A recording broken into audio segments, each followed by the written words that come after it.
Okay, so we're back with a different table here, just with some different information so that we can show an example. So we talked about the first consideration that we have a mapping from indexes to different values. In this particular case, it's either title or date added or release. But we're looking for a mapping that takes something humans understand and lets us find an index from it. So that's going to be our goal with creating a new map. But the second consideration is the amount of time that it takes to analyze a table with the tools available to us and the impact that that time has on the user experience. Some of these tables are huge, like the Netflix example that we have has about 5,000 entries. And when you go to run a particular version of this, you will see that it takes a very long time for that data to get loaded into the system. So users are typically somewhat tolerant when they start an app and everything loads up, and they're patient enough to allow that to happen. But what users don't like is when they start an app and then they go pushing buttons and things, there's like a lag between when they say, get me the information, and when it actually shows up.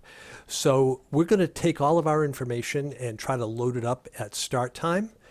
We'll see that as we get into the examples. And we'll by making these mappings, it's going to allow us to make faster decisions at runtimes. So let's visualize what we're attempting to do to the data table itself. And we're going to use this Netflix content as an example. And let's imagine that we are trying to make a selection about what we want to watch. Well, we see all these ID values. We're going to try to come up with a map that takes human readable terms and finds index values from it. So we've a sort of a simple example here for this reduced set is as we look through the type, we see there's only two types. There's a movie type and a TV show type. So what we're going to do is create a reverse map that's going to allow us to figure out all of the indices that belong to movie and the different indices that belong to TV show. So over on the right here, I've got a map and a key value, and we'll kind of talk about the way this goes. At first, when we build this up, there's nothing in there. So we have to look at each individual entry in this, and the process is going to be, we're going to look at our type, which is movie here. Now we are going to search our map, our existing map right now, to see if that key already exists. Well, there's nothing in this. So it doesn't exist. It means that we are going to add this movie as a key. And here we're just going to use this ID that they have. Our ID would actually be 0 because we're 0 based. So the value portion of this is going to be a list. It's not going to be a single value, so we'll write that like this. And this is our first cycle. We've added the information that we want. We come down to our next one. Well, that's movie 2. So we're going to check to see if that key exists.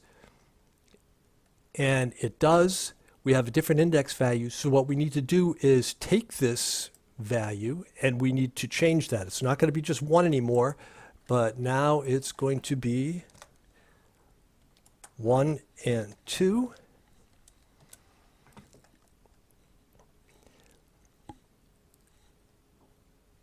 We're done with that entry. We come down to the next one.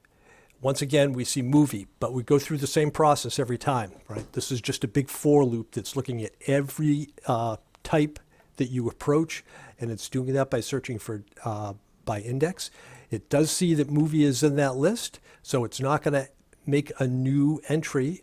All it's going to do is modify the value to include the latest index that it's just come across, which is 3.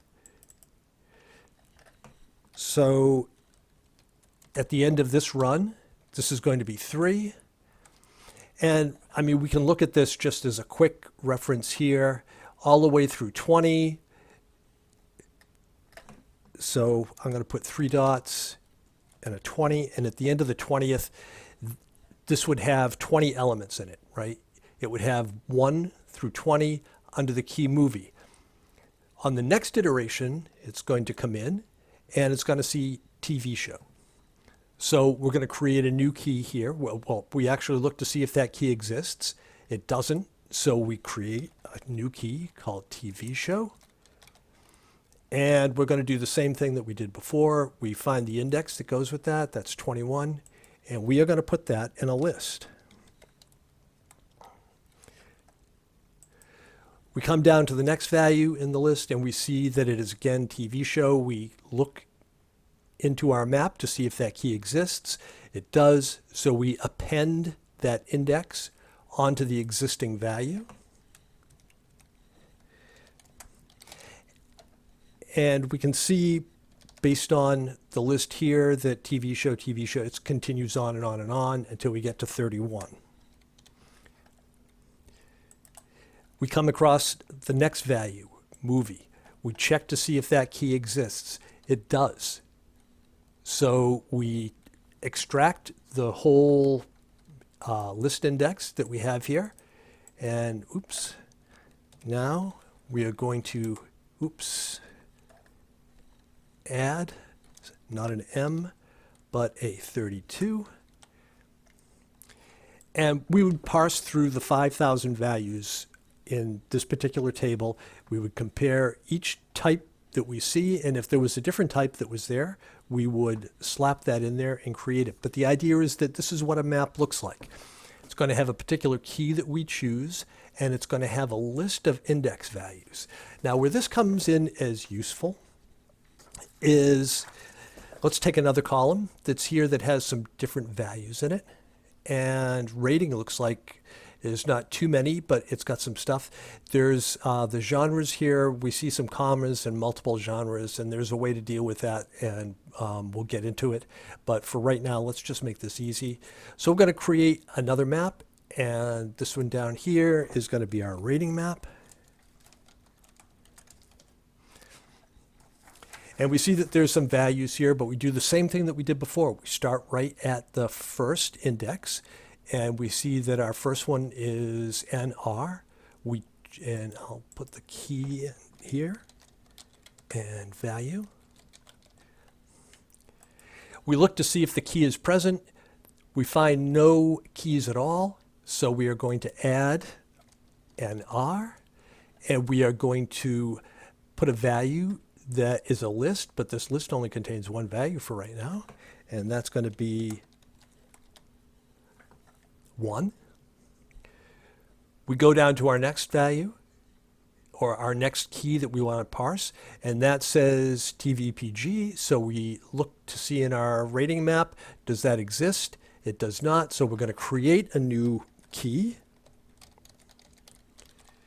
and we are going to put the index that happens there in there, and that's part of a list. But what we see looking at this in advance, oops, it's not TVPG. So we're finished with this one. We come down here, we see TVMA. We check to see if our list, if that has it. It does not, oops. So we add a key that says TVMA, and we will dump that particular list in here.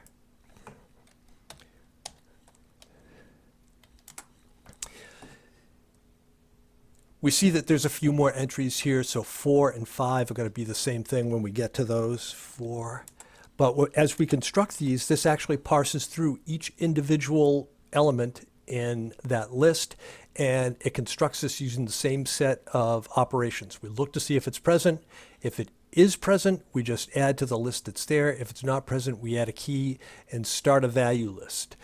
And the whole point of this is that if we can develop a few different versions of this, maybe we have a rating map, maybe you can have a release year map, we have a type map. If you're looking to pick a movie and you want only a movie that is rated, say, TVPG or something else that's down here, maybe looks like there's R here. I'm not seeing any like actual movies or NR. The idea is to find out what the common entries are is if these index values are present. So if I wanted to watch a movie, an NR not rated movie, that was a movie, I would get this list. I would pull this value list from the key. So I would have all of these, and I would search for every occurrence in this list of indexes that matched all of the indices in this. And for each matching value, so 1 and 1 appear in both lists, at least one of the elements in this list would be 1, and this would be this particular title here, and all of this other information. As we go further and further and we add new units to this, we just continue to scan for the intersection of as many different choices as we want. But the idea is that when we create a list of index values for a particular key that is a human-friendly term, it makes it easier for us to figure out if this particular mapping is part of this mapping because the indexes will be the same.